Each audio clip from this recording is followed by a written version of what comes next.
Avec moi dans ce studio nous a rejoint à l'instant Alain Acco, le chef du service police-justice d'Europe 1, Didier François, notre expert en terrorisme défense, ainsi qu'Antonin André. Bonjour Antonin, chef du service politique d'Europe 1. Antonin, on l'a vu bien sûr, l'exécutif mobilisé depuis hier soir au plus haut de l'État. Oui, François Hollande a appris cet événement lorsqu'il était à Avignon. Il assistait à un dîner privé et il est rentré à Paris assez rapidement pour rejoindre la cellule de crise installée au ministère de l'Intérieur. Il a pris la parole pour évidemment qualifier ce qu'il appelle, ce qu'il a très tôt d'ailleurs qualifié d'action terroriste d'une violence absolue, en disant que la France était évidemment solidaire des familles des victimes et que la France était horrifiée, mais qu'elle résisterait, comme souvent il le dit. 3h45, quand le chef de l'État. Voilà, et il a annoncé déjà quelques mesures, la prolongation de 3 mois de l'état d'urgence, alors que hier, lors de ses vœux, lors de son interview du 14 juillet, il avait précisément annoncé la fin de l'état d'urgence pour la fin juillet. Ouais. Le rappel à la réserve opérationnelle, avec notamment pour aider et suppléer les forces de l'ordre, notamment dans la mission de contrôle aux frontières, et puis donc un conseil restreint de défense à 9h.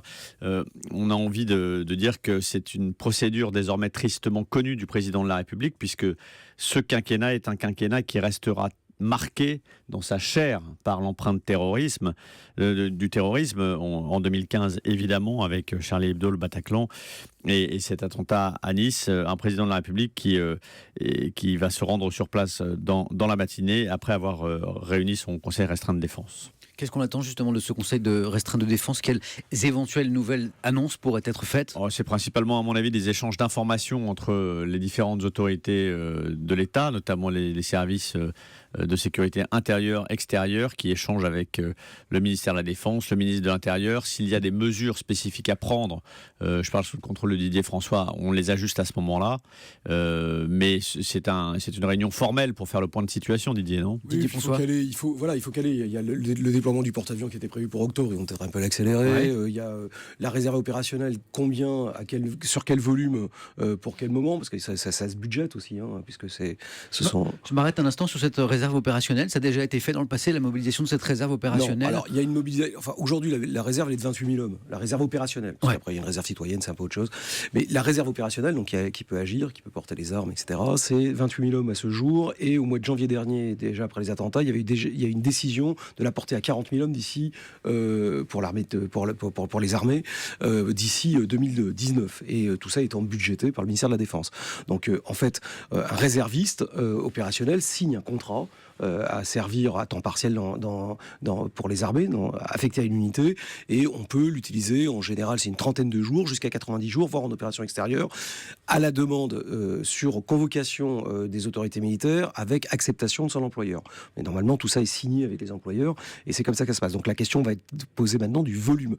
Un des objectifs du ministère de la Défense était d'obtenir qu'il y ait à peu près 1000 réservistes par jour qui puissent venir suppléer sur les opérations Sentinelle, donc sur le territoire national, et sur les opérations Vigipirate, les unités d'actifs pour un peu les soulager, parce que entre les opérations extérieures et les patrouilles à l'intérieur, c'est un peu. Mais on est d'accord que là, il s'agit essentiellement de missions de surveillance, de sécurité. Ces réservistes que vous évoquez, c'est pas pour ce genre de missions qui sont généralement appelés à revenir sur les drapeaux.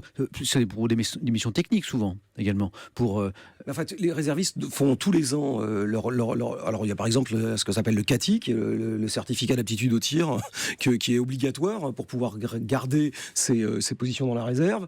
Il y a des conditions physiques, il y a des entraînements, il y a des formations. Enfin, donc on est dans la réserve.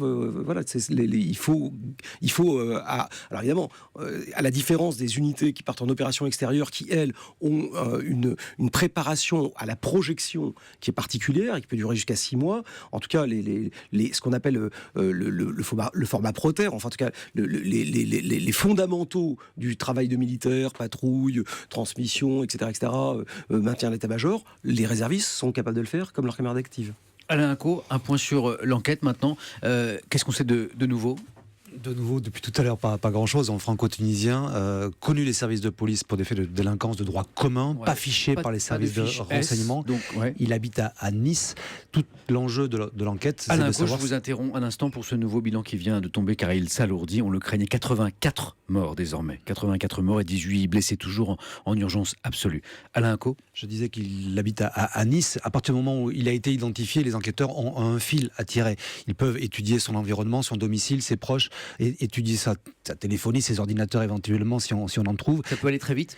Ça va aller très vite, ça a déjà commencé de toute façon. Et il y a urgence parce qu'il faut déterminer si effectivement il a été commandité, si on peut l'établir, s'il a eu surtout des soutiens logistiques sur place pour louer il y a quelques jours ce poids lourd qui lui a permis de faire ce massacre. Il faut savoir que Nice et le département des Alpes-Maritimes est un foyer d'islamistes très actif depuis plusieurs années. On se souvient de la cellule Cannes Torcy. Torcy, c'est en région parisienne, mais le versant cannois était important. 3 cannois étaient partis en Syrie. 2 d'entre eux sont revenus. L'un a été arrêté en Italie, l'autre en France, à Mandelieu-la-Poule, en 2013. Et on avait trouvé à proximité de chez lui, dans une cache, des canettes de soda, de boissons énergisantes, remplies de TATP, l'explosif artisanal qui a été utilisé notamment au Bataclan et au Stade de France. Didier François. Oui, et d'autant que le fameux Ibrahim Boudina, qui avait été arrêté, la fameuse cellule Cannes Torcy, visait à l'époque, c'était l'objet, c'est ce que pensaient les services de sécurité, les services de renseignement, visaient à l'époque le carnaval de Nice. C'était son objectif. Alain Caux, est-ce qu'on peut penser à un acte isolé, non commandité ? On peut tout envisager. Didier François disait plutôt que jusqu'à présent, chaque fois qu'il y a eu un acte isolé, en tout cas commis par un individu solitaire, on a toujours établi un contact avec la Syrie, avec un environnement, avec des liens internet ou physiques, avec des gens à l'extérieur. En dépit de ces constatations, on se souvient que le 10 mai dernier à l'Assemblée nationale, devant la Commission de la Défense nationale, le patron de la DGSI évoquait 3 types de menaces. Les organisations qui peuvent envoyer des commandos, comme elles l'ont fait le 13 novembre. Donc c'est Daesh et Al-Qaïda, ou le Front Al-Nosra. Ça, ce sont les organisations. Il y a les gens qui sont sur place en France, qui peuvent être activés à distance. Et puis, il y a ce qu'il appelait, le patron de la DGSI, les velléitaires. Les velléitaires, c'est ceux qui ont tenté de partir, qui n'ont pas pu partir et qui en Syrie, et qui du coup se rabattent sur les objectifs en France et qui n'ont même pas besoin d'être activés. Ensuite, leur geste est validé ou assumé par l'État islamique, par exemple, si ça rentre dans le moule, dans le moule général des recommandations ou des consignes de l'État islamique. Didier François. Oui, tout à fait, c'est exactement ça. C'est-à-dire que le fait qu'il soit seul, ou même qu'il puisse être dérangé psychiatriquement, ce qui n'est pas toujours le cas d'ailleurs, n'empêche pas qu'on va toujours quand même finalement trouver quelque part un lien et un contact. Mais on a effectivement la différence. Là, c'est ce qui semble être le cas, et ce qui était un peu le cas aussi à Damartin récemment, à Brianville. On n'est pas sur une cellule, à la différence de Bruxelles ou de Paris le 13 novembre, une cellule opérationnelle envoyée, activée de Syrie, avec des gens qui ont des liens de subordination et qui est un commando organisé. Là, on est sur des gens qui sont actionnés individuellement ou qui s'actionnent et qui vont chercher, par ce qu'ils appellent la baïa, donc par l'allégeance, qui vont chercher l'autorisation ou la bénédiction de l'État islamique. Or, l'État islamique, et Al-Qaïda d'ailleurs aussi sur d'autres objectifs, donne des consignes générales d'action, et ensuite, en fonction du degré de lien qu'il peut y avoir, on verra s'il y a une revendication ou pas. De toute façon, si c'est eux, ils revendiqueront. Voilà. Antonin André, le président l'a réaffirmé, la France ne cédera pas, bien sûr. Non, la France résistera, la France est forte, a dit le président de la République.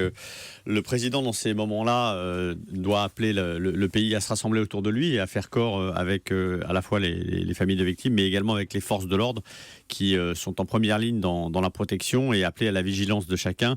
Il a même annoncé, le chef de l'État, il l'avait annoncé hier, mais il l'a réannoncé ce matin, qu'il y aurait un renforcement des actions en Syrie et en Irak. Il est évidemment inimaginable à ce stade, dans cette lutte contre le terrorisme, que la France puisse battre en retraite ou en tout cas se replier. C'est tout le contraire qui risque de se produire dans les prochaines semaines. Merci Antonin André, Didier François, Alain Caux. Vous restez bien sûr avec nous tout au long de cette édition spéciale.